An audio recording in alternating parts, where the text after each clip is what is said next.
que está en el Evangelio según San Juan, capítulo 13, y leímos de los versículos 30 al 35, así que le voy a dar lectura nuevamente. Dice así la palabra de nuestro Dios: cuando él pues hubo tomado el bocado, luego salió y era ya de noche. Entonces, cuando hubo salido, dijo Jesús: ahora es glorificado el Hijo del Hombre y Dios es glorificado en él. Si Dios es glorificado en él, Dios también le glorificará en sí mismo y enseguida le glorificará. Hijitos, aún estaré con vosotros un poco. Me buscaréis, pero como dije a los judíos, así os digo ahora a vosotros: a donde yo voy, vosotros no podéis ir. Un mandamiento nuevo os doy, que os améis unos a otros, como yo os he amado, que también os améis unos a otros.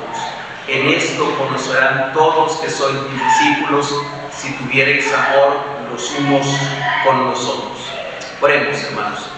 Amado Dios, Padre eterno, estamos nuevamente aquí delante de tu presencia en este tiempo que es el tiempo central de nuestro culto.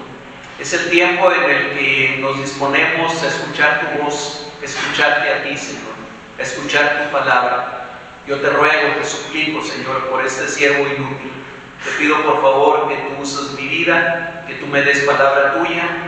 Y te ruego, Señor, te suplico que sea tu Santo Espíritu moviéndose en medio de nosotros, moviéndose en el corazón de cada una de las personas que están escuchando aquí en este lugar, pero también quienes a lo mejor estén escuchando en alguna de las redes sociales, ya sea en este mismo momento o dentro de unos días cuando subamos también esta prédica, Señor. Que tú actúes por medio de tu palabra. Señor, necesitamos tanto de ti, necesitamos tanto de esta palabra viva, Señor, que tú la apliques a nuestro corazón, que tú la apliques a nuestro espíritu, y que por medio de ella traigas a nuestra mente, que traigas a nuestro entendimiento, Señor, la palabra, la verdad tuya, Señor, y que a través de este conocimiento aquellos que aún no te conocen sean salvos, que vengan a ti, Señor, y aquellos que ya te conocemos, aquellos que queremos seguirte, aquellos que estamos tratando de caminar contigo,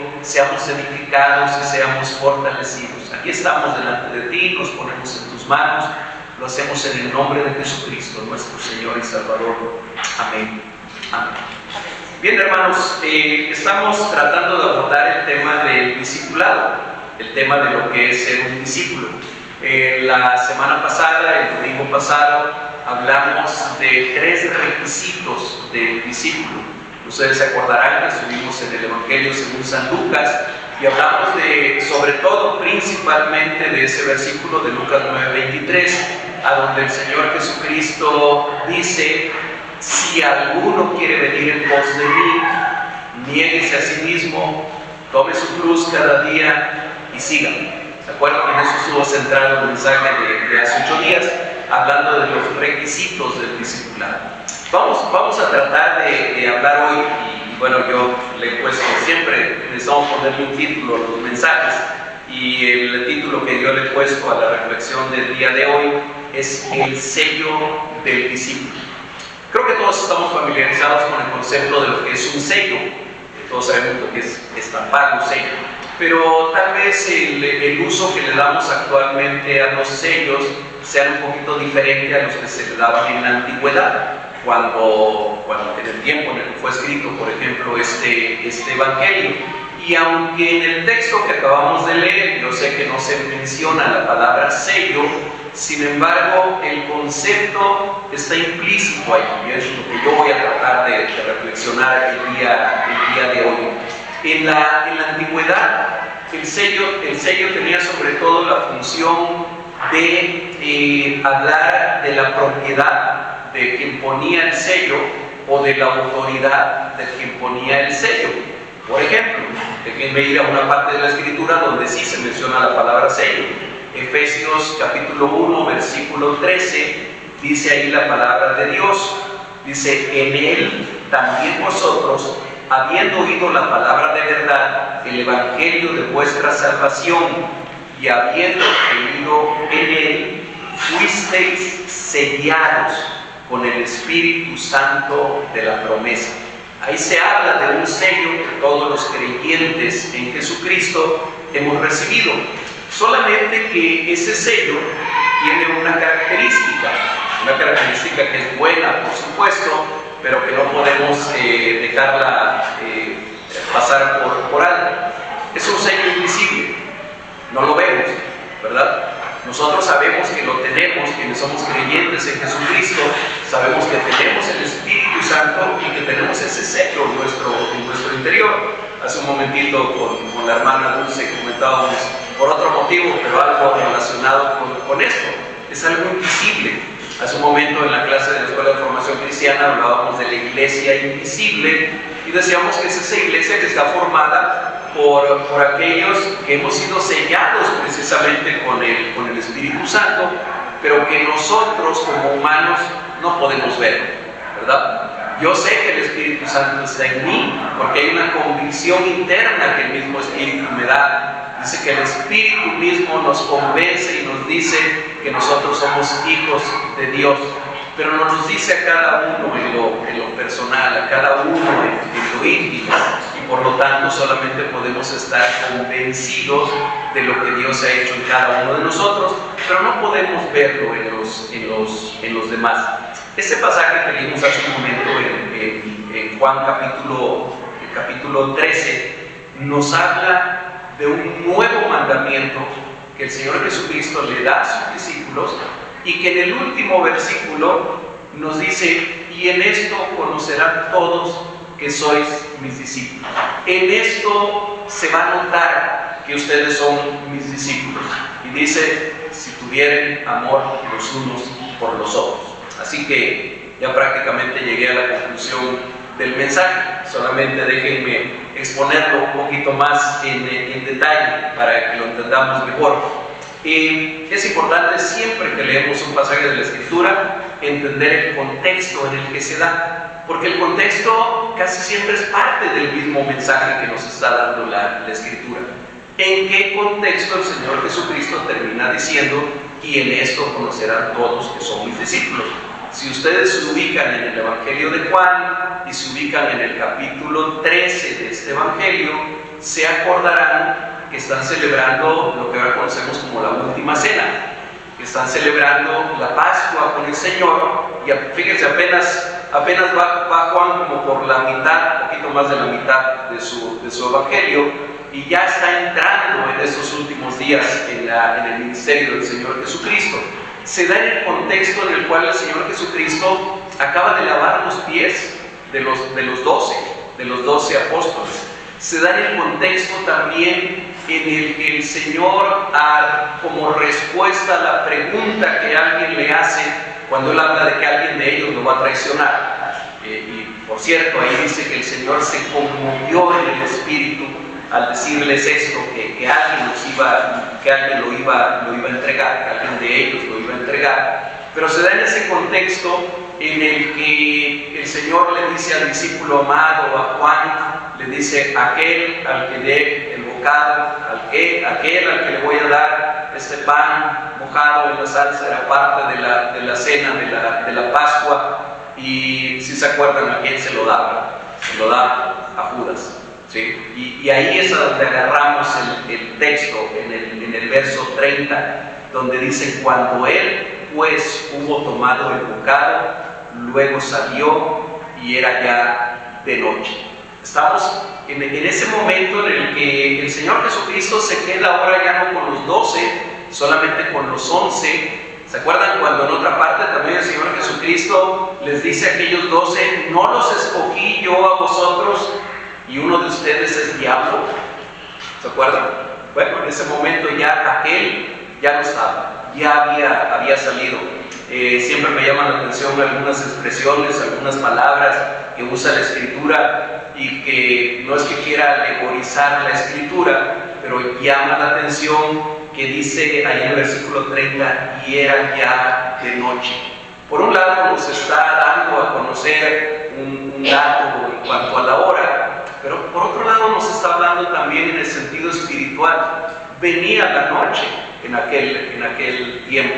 comenzaba la noche en un sentido espiritual. ¿Se acuerdan también que, de acuerdo con la narración del Evangelio, cuando el Señor Jesucristo estuvo colgando de la cruz del Calvario, hubo oscuridad en toda la tierra? Dice que hubo tinieblas en toda la tierra durante aquellas horas. Bueno, creo que de esa misma noche también habla. Es cuando Judas sale de ahí, de aquel aposento alto, va a cumplir con el triste cometido que tenía de entregar a su maestro, de entregar al Señor, cuando el Señor Jesucristo sabe que se han echado a andar ya todos los acontecimientos que van a terminar con su sacrificio en la cruz del Calvario. Es un momento claro y creo que el evangelista Juan también lo marca de esa manera. Por eso yo quise incluir el versículo 30 en esta reflexión, aun cuando yo sé que la mayor parte de las Biblias queda debajo de arriba de otro subtítulo, pero para mí es parte de esto mismo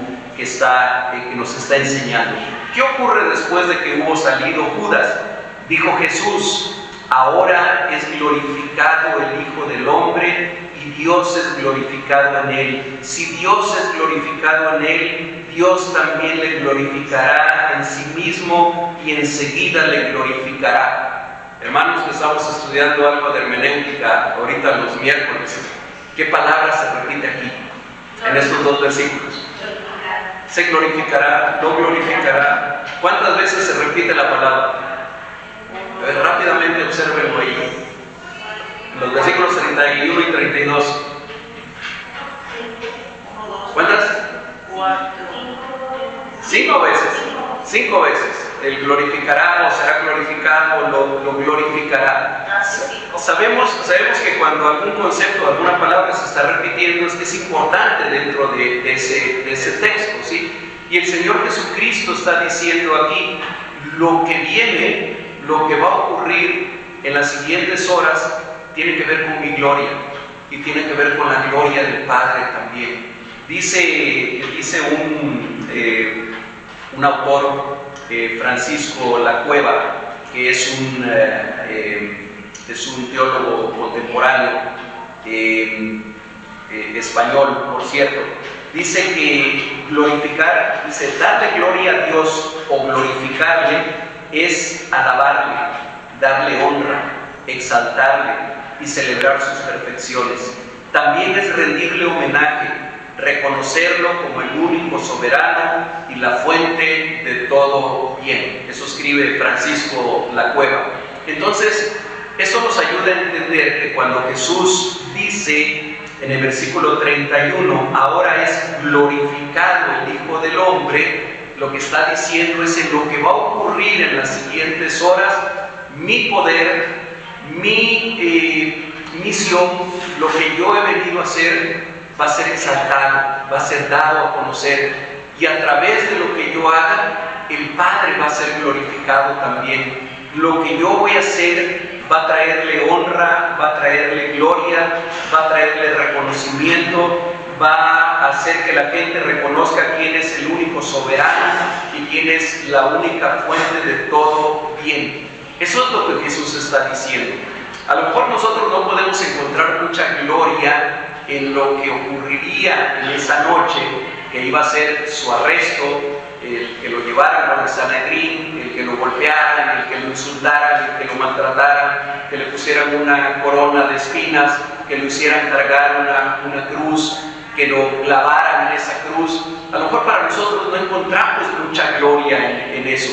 Sin embargo, hermanos, esos acontecimientos estaban cumpliendo el plan redentor de Dios, que Dios había establecido desde la eternidad. Y por cierto que era glorificado Dios en todos aquellos acontecimientos, pero además sabemos que al tercer día de que el Señor Jesucristo fue crucificado, Él resucitó y Él vive el día de hoy. El Padre, el Espíritu Santo, el Hijo fueron glorificados en aquel acontecimiento, y es lo que Jesús está anunciando en los versículos 31 y 32, el anuncio de la gloria venidera. Era como que el Señor Jesucristo está tratando de consolar anticipadamente a sus discípulos por lo que se les va a venir encima en las siguientes horas. y anticipadamente les está diciendo: en todo esto que va a ocurrir, yo voy a ser glorificado. En todo esto que ustedes van a ver en las siguientes horas, el Padre va a ser glorificado. Así que deberían ustedes de regocijarse por lo que va a acontecer, y es una manera en que tal vez nos está consolando. Y podemos encontrar ese sentido de consuelo en una palabrita que hay allá al principio del versículo 33. Vayan al versículo 33 y díganme cuál es la primera palabra del versículo. Hijitos. ¿Sí? Como cuántas veces encontramos al Señor Jesucristo dirigiéndose a los discípulos como hijitos. No muchas, déjenme decirles, no muchas, solamente 2 veces, y las 2 en el Evangelio de Juan. Esta es una de ellas, y la otra es cuando ya resucitado se aparece a los discípulos ahí en el mar de Galilea y les dice: hijitos, ¿tienen algo de comer? ¿Se acuerdan? Solamente eso. Juan también usa la palabra hijitos en su primera epístola también. Y fíjense que yo buscaba, hay algunas palabras que luego las busco también en griego para ver si es exactamente esa palabra. Y efectivamente hay una palabra para hijo así simplemente, y esta palabra es un diminutivo, es el diminutivo, o sea, les está hablando con ese cariño: hijitos. En esa ocasión se está refiriendo de esa manera a los discípulos, y vean lo que les dice en el versículo 33: aún estaré con vosotros un poco, me buscaréis, pero como dije a los judíos, así os digo ahora a vosotros: a donde yo voy, vosotros no podéis ir. Y aquí nos surge la pregunta. También estamos aprendiendo, ¿verdad?, en estos días a preguntarle al texto. Y nos surge la pregunta: ¿a dónde iba el Señor? ¿A qué se refería? Cuando les dice: a donde yo voy, como les dije a los judíos, ahora les digo también a ustedes: a donde yo voy, ustedes no pueden ir. ¿De qué hablaba el Señor Jesús? ¿A dónde iba? A la cruz. A la cruz. Así es. Sí. Yo pensé que alguien me iba a decir: es que se iba a morir y entonces no lo voy a seguir porque ellos lo iban a morir enseguida. El Señor está hablando del lugar más solitario en toda la historia de la creación y en toda la historia del universo. El lugar a donde nadie más lo podía acompañar. No era posible que los judíos fueran. A los judíos les dice otras cosas cuando les dice que no lo pueden seguir. Les dice: en vuestro pecado van a morir. Pero a los discípulos simplemente les dice: como les dije a los judíos, ahora les digo a ustedes: a donde yo voy, ustedes no me van a poder seguir. Pedro, más adelante, en otro pasaje que no es el que estamos leyendo ahora, sino un poquito más adelante, le dice: Señor, ¿por qué no podemos seguirte? ¿Por qué no te vamos a seguir? Y el Señor Jesucristo le dice a Pedro, le dice: sí me vas a seguir, pero después, ahora no puedes. Y tal vez le estaba anticipando también a Pedro, sin que Pedro lo supiera, la muerte de la que iba a morir. La palabra de Dios no nos dice cómo murió Pedro. Hay aquí una tradición que habla, tradición extrabíblica, que habla de que murió también crucificado. Sí sabemos que casi todos los discípulos murieron martirizados, pues, de alguna manera, tal vez con la excepción de Juan, que probablemente haya muerto preso también, desterrado en la isla de Patmos, pero Jacobo, que tal vez fue el primero de ellos que falleció, bueno, fue decapitado. Pedro sabemos que fue crucificado, y todos ellos murieron de alguna manera, sí. O sea que también le siguieron en ese aspecto, pero el lugar al que iba el Señor Jesucristo en ese momento, nadie lo podía seguir, nadie podía tomar su lugar. Ese lugar es exclusivo para el Hijo de Dios, exclusivo para nuestro Redentor. En un sentido figurado y en un sentido simbólico, el Señor Jesucristo nos ha dicho, como estudiamos hace 8 días, que tomemos nuestra cruz cada día, pero sabemos que es en un sentido simbólico, no es que vayamos a ser crucificados verdaderamente, pero el término real, el término literal de ir a la cruz y ser clavado en la cruz era únicamente para el Hijo del Hombre, únicamente para el Hijo de Dios, únicamente para el Mesías, que estaría con ese acto pagando por todos nuestros pecados. Así que ese lugar a donde Jesús decía, ustedes no me pueden seguir, era el lugar más solitario. Pero bendito sea Dios, el lugar en el que Él tomó nuestra culpa, tomó nuestro pecado para quitarlo y para lavarlo. Y llegamos al centro de este mensaje, porque yo creo que los versículos 34 y 35 son el centro. Dice el Señor Jesucristo, después de haber considerado todo esto que acabo de comentarles, un mandamiento nuevo les doy, que os améis unos a otros, como yo os he amado, que también os améis unos a otros. Fíjense que en realidad este mandamiento de amarnos, alguien pudiera decir, no era nuevo. A ver, en el Antiguo Testamento no estaba ya esto de que nos amáramos, ¿sí? Si ustedes van a Levítico 19:18, lo voy a leer, si ustedes quieren búsquenlo en sus Biblias, por favor. Levítico 19:18 dice, no te vengarás ni guardarás rencor a los hijos de tu pueblo, sino amarás a tu prójimo como a ti mismo, yo Jehová. Yo sé que ahí parece que hay dos mandamientos, ¿verdad? El primero, no te vengarás ni guardarás rencor a los hijos de tu pueblo, y la segunda parte, que es a la que me estoy refiriendo, sino amarás a tu prójimo como a ti mismo. Dice, yo Jehová, soy yo Jehová el que estoy mandando esto.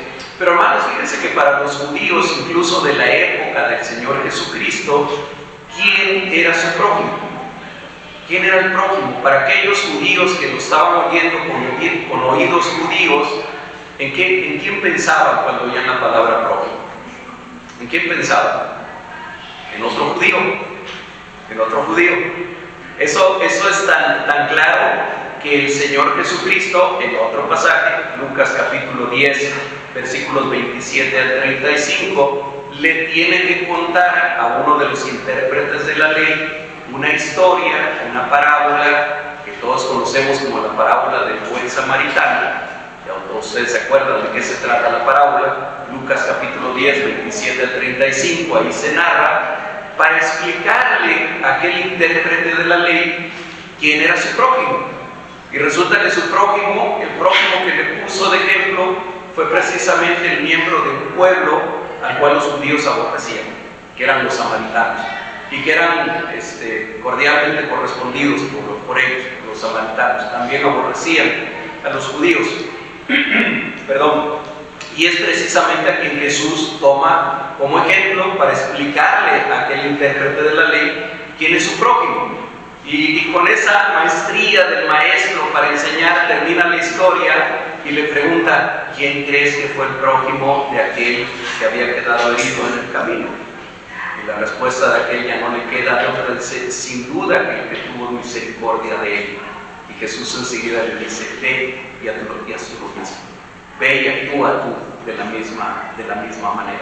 Entonces, a lo que quiero llegar es que para el pensamiento judío, y probablemente para aquellos 11 que estaban escuchando al Señor Jesucristo decir esto, también a lo mejor pensaban en su prójimo como aquel que pertenece únicamente al pueblo judío.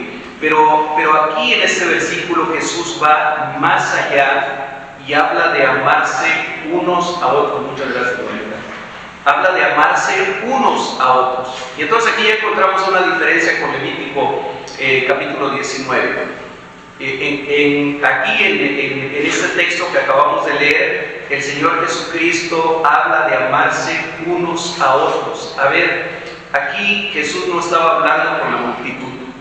No estaba hablando, ya no había más gente, allí había 11 personas delante de él. 11 personas que, amados hermanos, de alguna manera nos estaban representando a ti y a mí. Ellos eran en ese momento la iglesia de Jesucristo. Le está hablando a su iglesia. Y déjenme traer a la aplicación del día de hoy de esta palabra. Le está hablando a ti y me está hablando a mí. Esto no quiere decir que nosotros no debemos de amar a todas las demás personas. Por supuesto, en el contexto de toda la enseñanza, una y otra vez el Señor nos ordena amar incluso a nuestros enemigos, ¿no? ¿Sí? Mateo capítulo 5, versículo 44, nos manda a amar a nuestros enemigos, amar a aquellos que nos persiguen, a aquellos que no nos aman. Si ustedes leen también en Mateo capítulo 25, de los versículos 34 al 40, van a encontrar que el Señor Jesucristo nos manda a amar al desprotegido, al desvalido, a quien Él dice mi hermano más pequeño, a darle de comer al hambriento, a cubrir al que está desnudo, a visitar al que está enfermo, a visitar al que está en la cárcel. Y dice Él, por cuanto lo hicieron por uno de estos mis hermanos más pequeños, conmigo lo hicieron. Nos manda a amar con misericordia al desvalido. En Gálatas capítulo 6, versículos 10, se nos instruye a hacer el bien a todos los que podamos. En el Antiguo Testamento, en Miqueas capítulo 6, versículo 8, dice: oh hombre, el Señor te ha dicho lo que es bueno y lo que quiere el Señor de ti, solamente hacer misericordia, amar con tu corazón y a humillarte delante de tu Dios. Entonces, no es que la instrucción sea que solamente nos amemos entre nosotros, pero bien, habiendo hecho esta aclaración, déjenme venir a lo que dice este texto aquí en Juan 34, en Juan 13, 34. Nos está hablando a quienes somos discípulos de Él, a quienes somos parte de su cuerpo, y nos está diciendo: ámense unos a otros. Eran 11 personas nada más, eran 11 hombres, y esos 11 hombres les está diciendo: este es el mandamiento nuevo que les doy. No nada más el de Levítico, que ya estaba ahí, sino ese es el mandamiento nuevo que les doy. Ámense entre ustedes, ámense unos a otros. Y el Señor Jesucristo agrega algo más en este nuevo mandamiento, que nos permite también diferenciarlo de Levítico 19 y 18. Él cambia ese como a ti mismo, de Levítico 19 y 18, lo cambia por el como yo os he amado.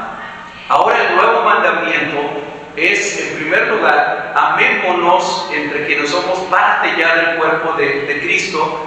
Y la segunda parte nueva de este nuevo mandamiento es como yo os he amado. Va más allá de amar como a ti mismo. Yo sé que todos nos amamos, ¿verdad? Y a veces cuando no tenemos quien nos abrace, nos abrazamos solitos.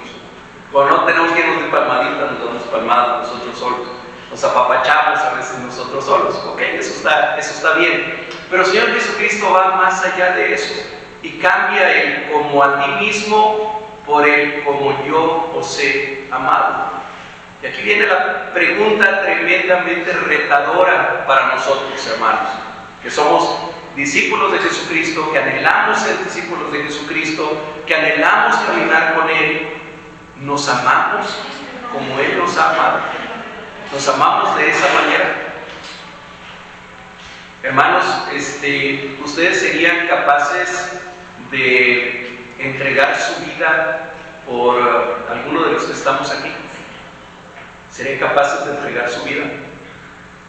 Lo van a matar a él y que digamos, no, déjalo en paz, mira, aquí estoy yo. Mejor toma mi vida, no tomes la vida de mi hermano, de mi hermana. Gracias a Dios que podemos ser sinceros delante del Señor. Gracias a Dios que podemos reconocer y decir: no, tal vez no estoy amando así, no estoy amando a mi hermano, a mi hermana de esa manera. Ok, reconocer una posición en la que estamos es el primer paso para cambiarla. El mandamiento del Señor Jesucristo dice eso. Créanme, y bendito sea Dios, que yo no tengo esa capacidad ni esa potestad, pero a lo mejor si la tuviéramos, a lo mejor le modificamos un poquito ahí, ¿no? Si pudiéramos sacar otra edición, a lo mejor con él, como a ti mismo, ya es suficiente. Con que yo ame a mi hermano como me amo a mí mismo, pues ya es bastante. Pero fíjense que la palabra de Dios no dice eso. Lo que el Señor Jesucristo dijo no fue eso. Dice: ámense entre ustedes, ámense unos a otros como yo los he amado. Ustedes saben que hay 4 palabras en griego que definen la palabra amor, porque se puede traducir como amor. Eros es una de ellas, que no aparece nunca en la Biblia. Fileo es la otra, que habla principalmente del amor de hermanos o del amor de amigos, más bien. La otra es storge, que es el amor fraternal, el amor entre hermanos. Y la cuarta es ágape, ¿sí? O agapaos. Ágape es el sustantivo, agapaos es el verbo, es amarse. Y ágape habla del amor de Dios. Ágape es el tipo de amor del que habla 1 Corintios capítulo 13, cuando dice: el amor no busca lo suyo, el amor no hace nada indebido, el amor se entrega por otro. Ese tipo de amor del que habla 1 Corintios capítulo 13 es el amor ágape. Otra vez, a mí me parece que la palabra más adecuada, o la que hubiera reflejado mejor lo que mi mente entiende aquí en este texto, debería de ser fileo, o debería de ser storge, amor fraternal. Ámense como hermanos. Pero ¿saben qué? No es esa, es ágape la que está ahí. Cuando el Señor Jesucristo le está diciendo a sus discípulos que se amen, usa intencionalmente ese verbo agapao. Ámense con amor ágape, ámense con amor sacrificial, ámense con el mismo amor con que yo los he amado y que al rato voy a ir a la cruz por ustedes. Ese es el reto que tenemos los que somos discípulos de Jesucristo. De ese tamaño es el reto, hermanos. Yo como quisiera, créanme que lo que fue el tema de hace 8 días y el de hoy, a mí el Señor me ha cuestionado 20 veces, por decir poquito, en el sentido que decimos 20, muchas veces, porque algo que yo he aprendido en el poco tiempo que tengo de estar predicando la palabra de Dios, y algo que el Señor me ha dicho, es: no prediques de algo que tú no practicas, no hables de algo que tú no conoces, que tú no haces. Y entonces, una y otra vez, a mí me ha confrontado el Señor y me ha preguntado y me ha dicho: ¿tú estás amando así a tus hermanos? ¿Amas así, de esa manera? ¿Serías capaz de entregar tu vida por alguno de ellos? Bueno, ese es el reto. Ese es el reto que tenemos enfrente. Ese es el reto del discipulado. Y hermanos, es en serio, es de veras. Yo no creo que el Señor Jesucristo haya hablado de una manera metafórica o alegórica, para decir que se oiga bonito y que esto se entienda. Yo creo que el Señor Jesucristo estaba hablando bien en serio. Yo creo que el Señor Jesucristo quería que aquellos discípulos entendieran la importancia de cómo se debían de amar, pero sobre todo que lo entendiéramos nosotros 2000 y pico de años después de que Él lo dijo.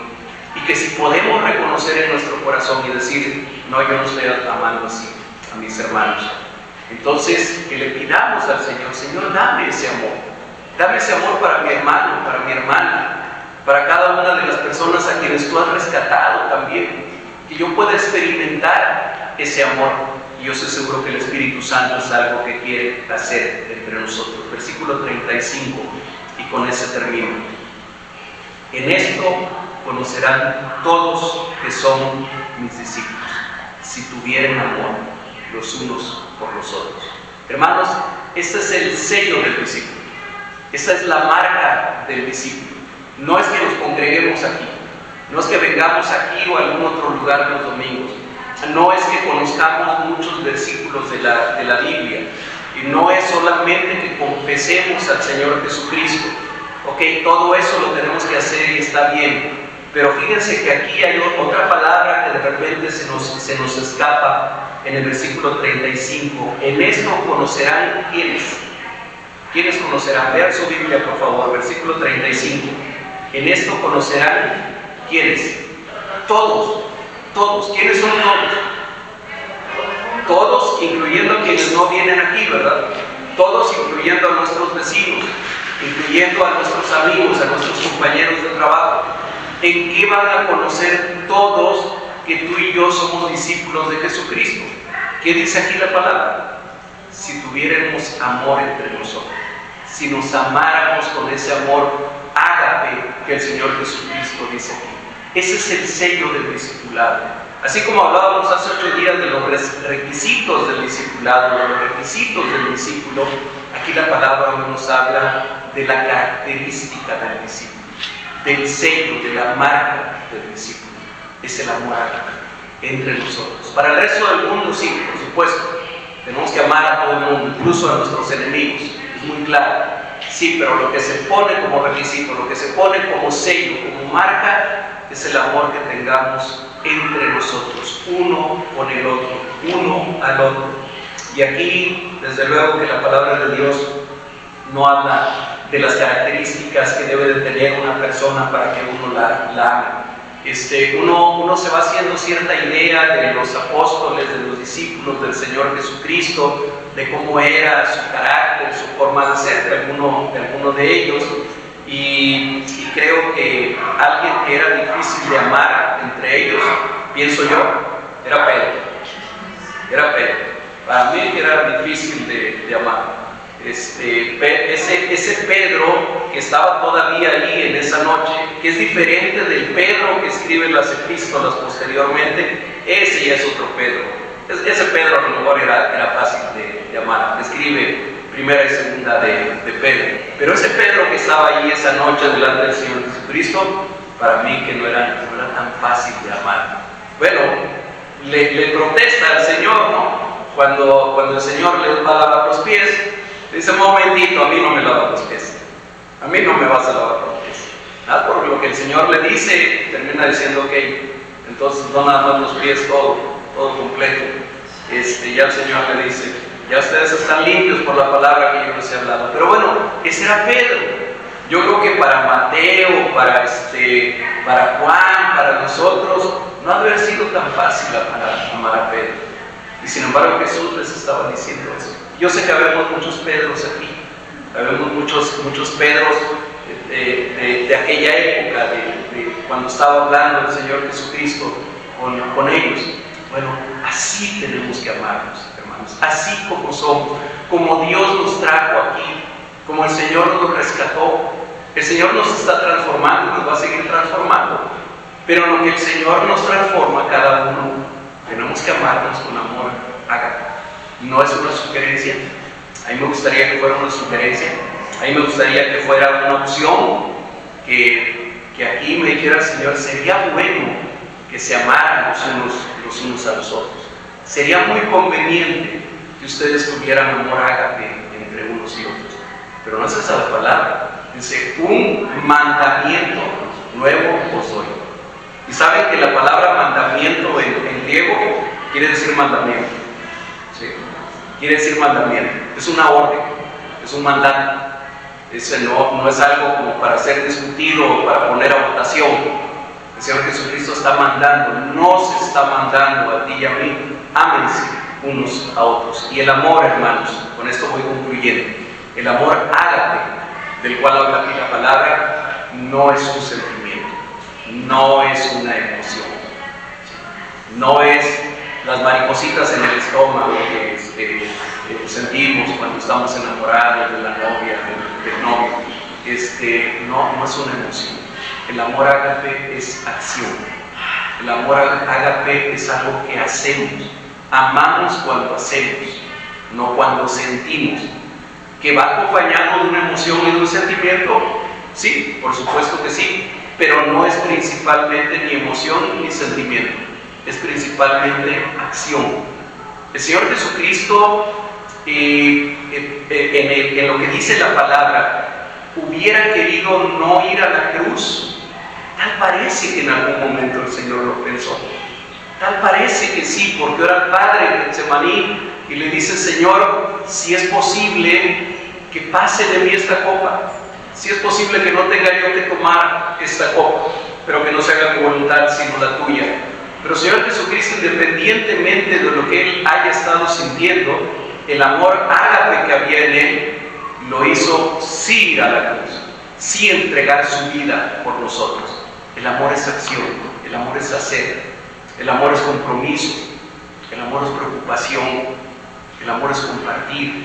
Todo eso tiene que ver con el amor ágape. Entonces, hermanos, somos mandados a practicar este tipo de amor. Quienes nos reconocemos como cristianos, como creyentes de Jesucristo, tenemos un llamado que va más allá de únicamente decir que nos amamos.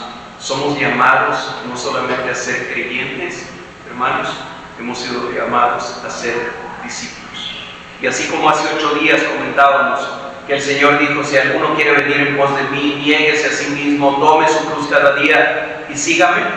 El día de hoy nos ha recordado cuál es el sello distintivo que nos caracteriza como tales discípulos. Es el amor. El amor al prójimo, el amor a los enemigos, el amor al necesitado, todo eso sí, pero muy especialmente el amor entre nosotros, entre aquellos que formamos parte de su cuerpo y que en conjunto somos la amada del Señor, somos la novia del Señor. A lo mejor por eso es importante que nos amemos de esa manera. Oremos, hermanos. Padre amado, Señor, gracias una vez más por esta palabra tuya, gracias por este mensaje tuyo. Señor, tenemos que reconocer, y yo soy el primero que quiere hacerlo en esta tarde, que no somos capaces de amar de esa manera, que no hemos sido capaces de amarnos de esa manera. Y tal vez ese es el motivo por el que el mundo no cree todavía en lo que tú has hecho, Señor. Pero en esta tarde te queremos rogar, te queremos suplicar que nos enseñes a ser obedientes, que nos enseñes a crecer, Señor, en santidad y a crecer en obediencia delante de ti. Y este mandamiento nuevo que tú le diste a aquellos discípulos no fue para unos hombres que dejaron de vivir hace casi 2000 años. Es un mandamiento para quienes vivimos el día de hoy, para quienes hoy escuchamos tu palabra. Padre, toma nuestra vida en tus manos, por favor, transfórmanos, transforma este corazón, transforma esta mente, ese entendimiento, Señor. Haznos verdaderamente nuevas criaturas en ti, Padre. Aquí estamos delante de ti, toma nuestra vida en tus manos. Lo suplicamos en el nombre de Jesucristo, nuestro Señor y nuestro Salvador. Amén. Amén.